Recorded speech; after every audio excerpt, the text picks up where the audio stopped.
पुण्यात ठाकरेंच्या शिवसेनेचं नीलम गोऱ्हेंविरोधात आंदोलन।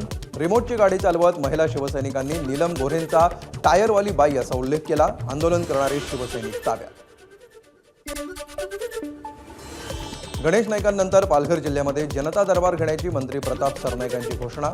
यामुळे ठाणे आणि पालघर जिल्ह्यामध्ये भाजप आणि शिवसेना नेत्यांमध्ये शह-काटशहाचं राजकारण रंगल्याचं चित्र। मराठा समाजाच्या परिषदेसाठी मुख्यमंत्र्यांनी 10 मार्चपर्यंत वेळ द्यावा, अन्यथा अधिवेशन काळातच आंदोलन करणार। कोल्हापूरमध्ये राज्यभरातील 42 संघटनांचा जाहीर इशारा। म्हाडाचं कोकण मंडळ जवळपास 2000 घरांसाठी लॉटरी काढणार। चितळसरमधील सर्वाधिक म्हणजेच 1173 घरांचा समावेश असणार। पूर्व प्राथमिक शाळांची शालेय शिक्षण विभागाकडे नोंदणी करणं बंधनकारक करण्यात येणार। शाळांमध्ये मनमानी शुल्क आकारणी केली जात असल्यामुळे निर्णय। शिक्षण राज्यमंत्री पंकज भोयर यांची माहिती। हार्बर मार्गावरील सीएसएमटी ते पनवेल उन्नत जलद गती रेल्वे प्रकल्प तात्पुरता स्थगित। आर्थिक अडचणी, तांत्रिक समस्या आणि भूसंपादनातील अडथळे तसंच प्रकल्पाच्या उभारणीसाठी जागा उपलब्ध नसल्याचं अधिकाऱ्यांचं म्हणणं। मुंबईजवळच्या वाढवण बंदराजवळ समुद्रामध्ये विमानतळ उभारण्याचा प्रस्ताव केंद्र सरकारच्या विचाराधीन। तसं झाल्यास समुद्रामध्ये बांधलेले भारताचं पहिलंच विमानतळ ठरणार। हाजी-अलीतील पुलावर प्रतिबंधक उपाययोजना म्हणून टाकलेलं प्लास्टिक आवरण काढण्याची कार्यवाही सुरू। येत्या 1 ते 2 दिवसांमध्ये नव्यानं डांबरीकरण करण्यात येणार। होळी सणाच्या पार्श्वभूमीवर मध्य रेल्वेच्या 28 विशेष गाड्या चालवण्याचा निर्णय। विशेष गाड्या मुंबई, पुणे, नागपूर, नांदेड आणि मडगाव दरम्यान धावणार। गाड्यांचं आरक्षण सोमवारपासून सुरू होणार। नाशिक महामार्गावरील जुन्या कसारा घाटावर 2 टप्प्यामध्ये ट्रॅफिक ब्लॉक। पहिला टप्पा 24 ते 27 फेब्रुवारीपर्यंत तर दुसरा टप्पा 3 ते 6 मार्चपर्यंत।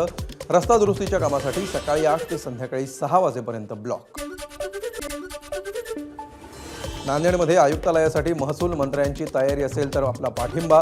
पालकमंत्री अतुल सावेंचं विधान। नांदेडला पोलीस आयुक्तालय करण्याचं निवेदन मुख्यमंत्र्यांना पाठवल्याची सावेंची माहिती। मराठी भाषा गौरव दिनानिमित्त अभिजात पुस्तक प्रदर्शनाचं आयोजन। 27 फेब्रुवारीला राज ठाकरेंच्या संकल्पनेतून मुंबईतील छत्रपती शिवाजी महाराज मैदानात प्रदर्शनाचं आयोजन। 1 मार्चपासून मूर्तिकारांना मागतील तेवढी शाडूची माती उपलब्ध करून देण्यात येईल। न्यायालयाच्या आदेशाची काटेकोर अंमलबजावणी करण्यासाठी बीएमसीचा निर्णय।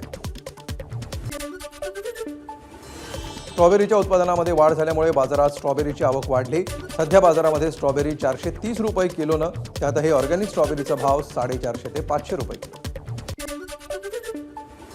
भारत नेपाळ मुक्त व्यापार करारामुळे नेपाळमधून सोयाबीन तेलाची बेसुमार आयात।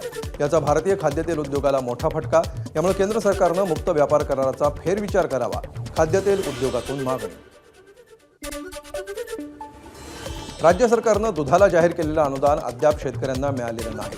अहिल्यानगरमध्ये 2,46,000 शेतकऱ्यांचं 224 कोटींचं अनुदान थकीत।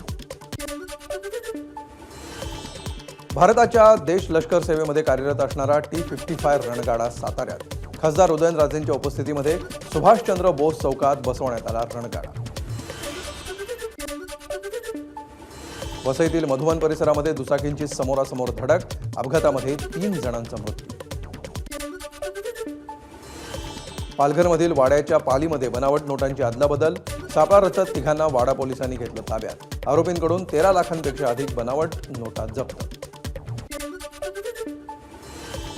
मीरा भाईंदरमध्ये वृद्ध महिलांची फसवणूक करून दागिने लंपास। 2 आरोपी गजाआड, दोन्ही आरोपी गुजरातच्या अहमदाबादमधील असल्याची पोलिसांची माहिती।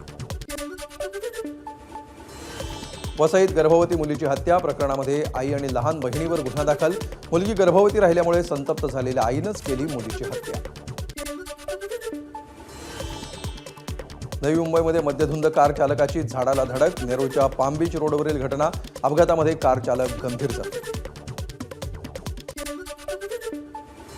अकोल्यामध्ये 10वीच्या परीक्षा केंद्रावर व्हिडिओ काढत रील्स बनवल्याचा प्रकार समोर। सावित्रीबाई फुले जिल्हा परिषद कन्या विद्यालयातील घटना। रील्स बनवणाऱ्या विद्यार्थ्यांचा शोध सुरू, कारवाई होण्याची शक्यता। छावा चित्रपट पाहायला 2 मकोका लागलेले आरोपी गेले। पोलिसांना लागली टीप। दोन्ही आरोपी गजाआड। पुण्याच्या वैभव टॉकीजमधली घटना। रायगडच्या श्रीवर्धनमध्ये सर्पमित्राच्या घराला आग। आगीवर नियंत्रण, मात्र घराचं मोठं नुकसान। भिवंडीत भंगार गोदामाला आग, संपूर्ण भंगार गोदाम जळून खाक. आगीचं कारण अद्याप अस्पष्ट. सुदैवानं कोणतीही जीवितहानी नाही. कोल्हापुरात तब्बल 25 कोटींचा महाकाय रेडा. भीमा कृषी प्रदर्शनामध्ये रेड्याला पाहण्यासाठी तुडुंब गर्दी.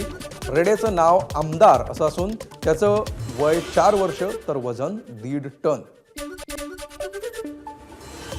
अकोल्यामध्ये सर्पमित्रांकडून 8 ते 9 फूट लांबीच्या अजगराचा रेस्क्यू.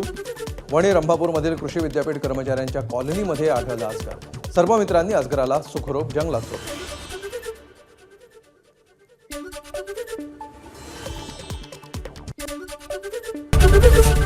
एबीपी माझा, उघडा डोळे बघा नीट.